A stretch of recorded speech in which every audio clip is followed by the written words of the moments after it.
vous obtenez un emploi. Et c'était mon pauvre père allant à l'école, trouvant un emploi, obtenant son doctorat. Et donc, voici le flux de trésorerie. Ainsi, le revenu entre. Et ça sort de cette façon. La première ligne de dépense est l'impôt. Donc, c'est le modèle de flux de trésorerie d'une personne pauvre. Ce n'est pas combien d'argent vous gagnez. La plupart des gens, vous savez, je m'en fiche si vous avez un doctorat ou pas du tout d'études, mais ils ne peuvent pas contrôler les flux de trésorerie qui sortent par leurs dépenses. Donc, c'est une personne pauvre. Voici la façon dont un membre de la classe moyenne gère son flux de trésorerie. Et c'est là que la maison entre en jeu. Ils ont mis 25 $ dans sa poche. Mais Kim possède maintenant 6 500 propriétés locatives. Et elle ne paie pas d'impôts parce que les revenus viennent de là. Si vous avez un emploi, vous payez des impôts. Mais le revenu, les riches s'enrichissent. Aujourd'hui, cette vidéo s'inspire des enseignements de Robert Kiyosaki, mais cette fois-ci, il va nous expliquer les concepts d'actifs et de passifs. Je l'ai déjà abordé dans une précédente vidéo, mais Robert va nous donner des explications plus détaillées pour mieux comprendre comment dépenser notre argent intelligemment et comment le faire fructifier grâce à nos choix. Alors, c'est parti!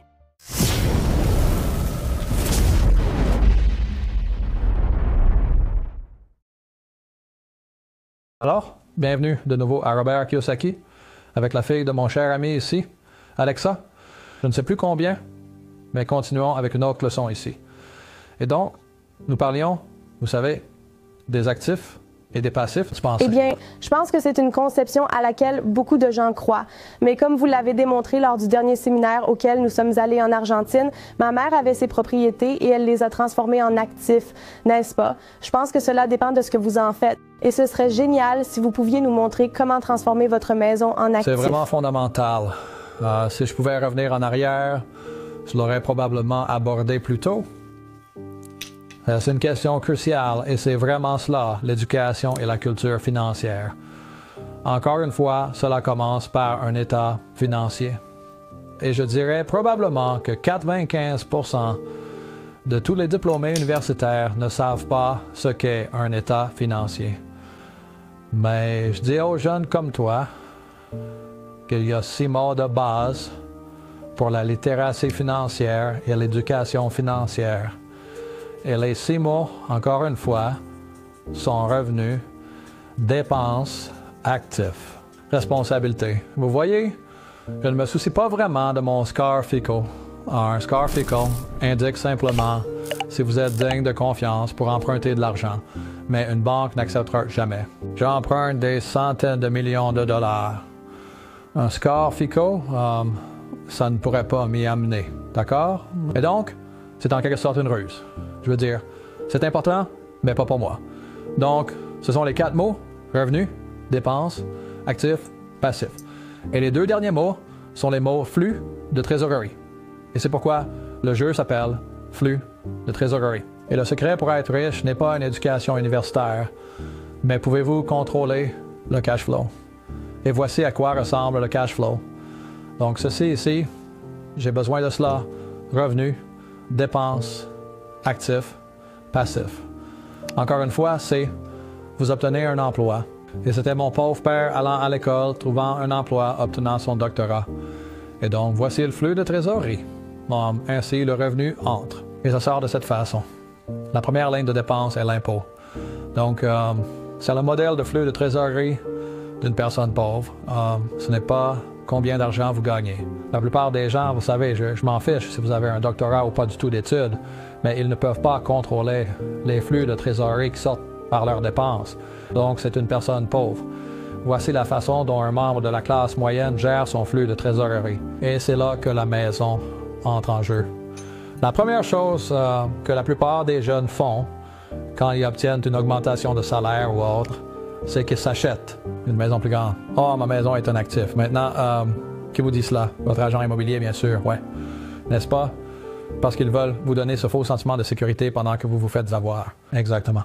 Mais quand vous regardez ce qui se passe avec une maison, une résidence personnelle, je veux dire, quelque chose dans lequel je vis, l'argent entre et sort, et c'est la classe moyenne. Mais cela sort aussi à travers une hypothèque. Vous avez des taxes et vous avez de l'entretien. Donc l'argent sort toujours. C'est pourquoi votre maison n'est pas un actif. C'est parce qu'elle prend de l'argent de votre poche Donc, très simplement dit, les actifs mettent de l'argent dans ma poche. Les passifs prennent de l'argent de ma poche.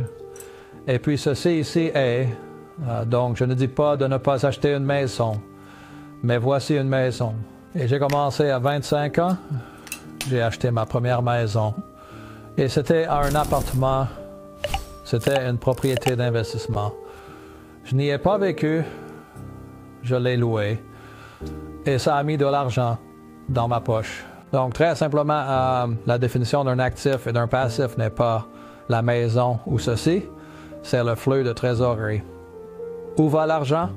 Selon Robert Kiyosaki, un actif est quelque chose qui met de l'argent dans votre poche, tandis qu'un passif en retire.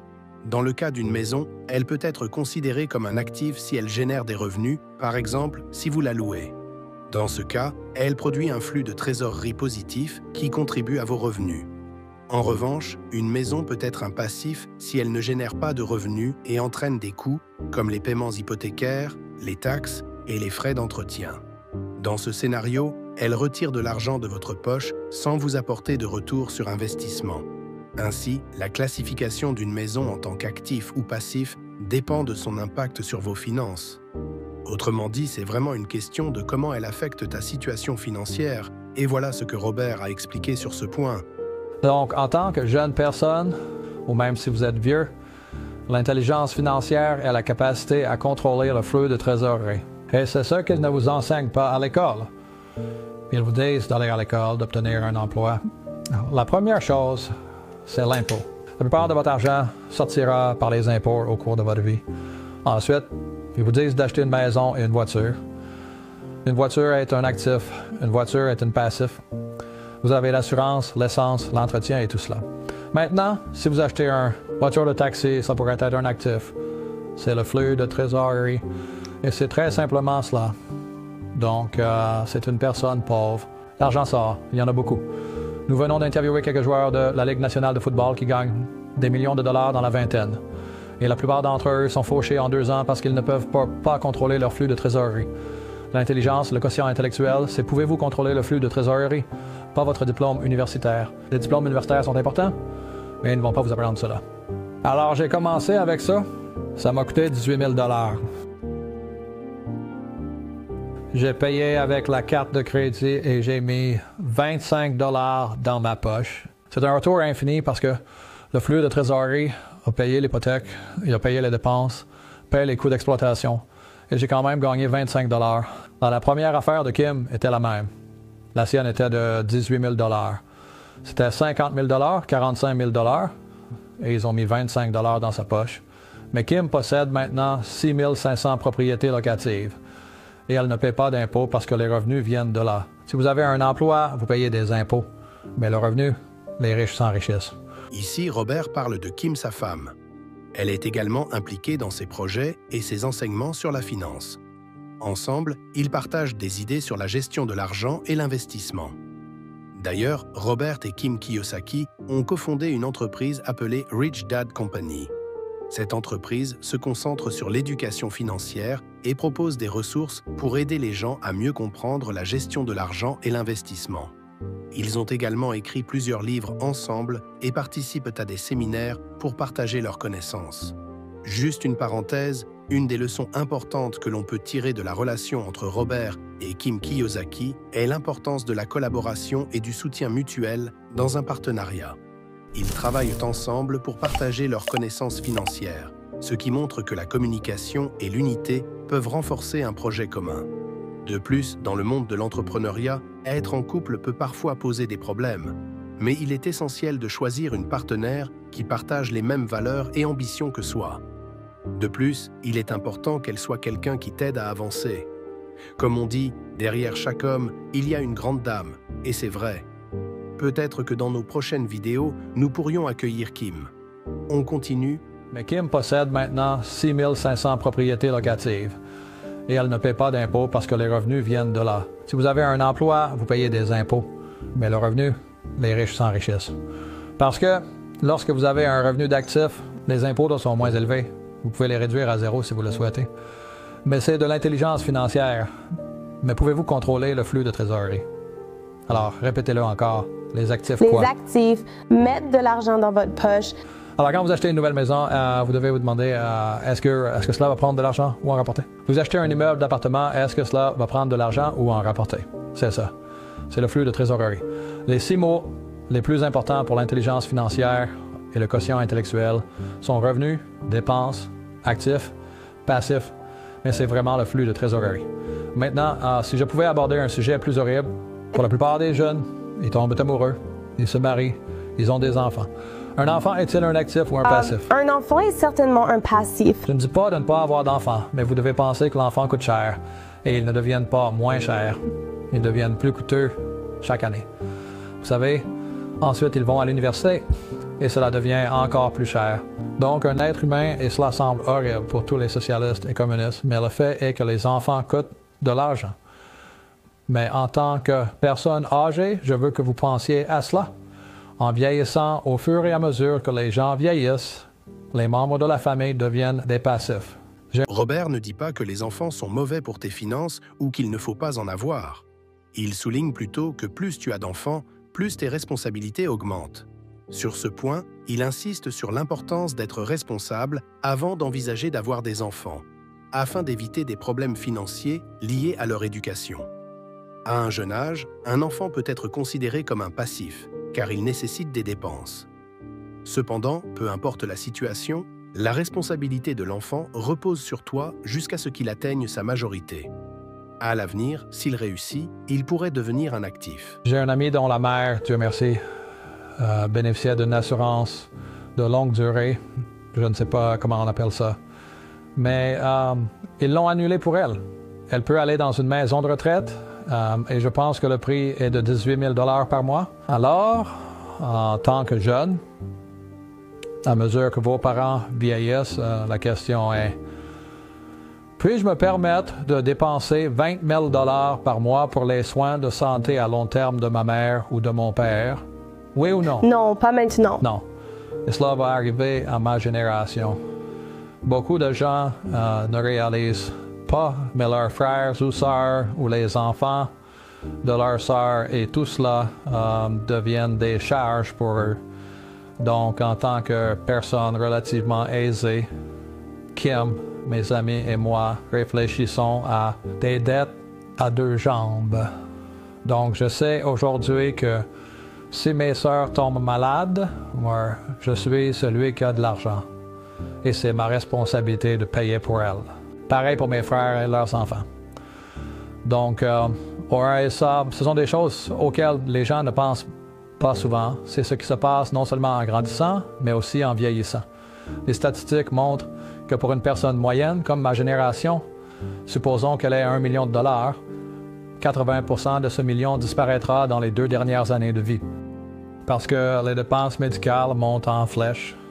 Et aujourd'hui, les compagnies d'assurance annulent, j'oublie le nom, mais la mère de mon ami, ça a juste été annulé. Donc il n'a pas 18 000 $ par mois. Alors il a dû amener sa mère chez lui et créer une autre chambre et tout ça. Eh bien, je l'aime, ce qu'il fait, mais elle est un gros fardeau. Et tout ce qu'il y avait, c'était des économies. Donc les économies s'épuisent ainsi. D'accord, donc votre question concernant les maisons et les personnes. Mais les personnes sont aussi des actifs et des passifs. Pour la plupart des gens avec notre sujet préféré, un 401K, c'est la base de l'intelligence financière, de la culture financière, des choses comme ça. Une autre chose à propos des gens, c'est que vous avez un mauvais conseiller, comme un mauvais planificateur financier, ou un escroc, ou un partenaire d'affaires qui est un escroc, une femme qui est une escroc, et tout ça. Il pourrait y avoir des responsabilités humaines. J'ai 2 amis en ce moment qui viennent juste de rejoindre un club des millionnaires. Ils ont épousé de belles femmes, ont divorcé, et maintenant, la femme coûte $1 million par an en pension alimentaire. Donc, leur belle femme et la pension alimentaire pour enfants, c'est $1 million. Et elle a seulement 40 ans. Mais pour moi-même, à 18 000 $ par mois, je peux générer ce flux de trésorerie assez facilement. Alors, quand tu es dans la vingtaine, comment vais-je faire, disons, dis-le, probablement 100 000 $ par mois pour m'occuper de mes parents. Parce que, qu'on le veuille ou non, c'est le flux de trésorerie et ils deviennent des passifs. Et le problème s'aggrave car les marchés obligataires ne fournissent pas de revenus. Tant de compagnies d'assurance doivent renoncer à leur promesse de fournir le flux de trésorerie pour s'occuper de nos proches, comme pour le médical. Et c'est pourquoi, quand les gens disent qu'ils vont se lancer seuls et faire toutes ces choses, ils font un peu ce qu'ils aiment, ce qui est bien. Mais ils doivent vraiment réfléchir à combien de responsabilités elles ont. Ce n'est pas juste votre loyer, c'est votre famille. Et donc pour moi et pour Kim, nous avons des membres de la famille. J'espère que rien n'ira mal, mais si une de mes sœurs tombait malade et qu'elle ait besoin de 100 000 $ par mois, au moins je peux les fournir. Sinon, elles deviennent indigentes, quel que soit le terme. Donc, encore une fois, les 6 mots que tu dois connaître et maîtriser. Revenus, dépenses, actifs, passifs, flux de trésorerie. Mais tu peux contrôler le flux de trésorerie. C'est l'intelligence financière, le quotient intellectuel financier et la littératie financière. En résumé, Robert définit les revenus comme les gains d'argent que tu reçois, que ce soit par un salaire ou d'autres sources. Les passifs, en revanche, sont des éléments qui te coûtent de l'argent, comme les dettes et les dépenses. Les actifs sont des biens qui génèrent des revenus ou prennent de la valeur, tels que des investissements ou des biens immobiliers. Enfin, le flux de trésorerie représente le mouvement d'argent entrant et sortant de ton compte, et un flux de trésorerie positif est crucial pour maintenir une bonne santé financière. Ces concepts sont essentiels pour gérer efficacement tes finances et construire une richesse durable. Nous arrivons à la fin de cette vidéo. J'espère que vous avez bien retenu ce que vous avez appris. N'hésitez pas à partager vos avis dans les commentaires. Pensez aussi à aimer, à vous abonner et à activer la cloche de notification pour ne rien manquer de nos prochaines vidéos. À bientôt.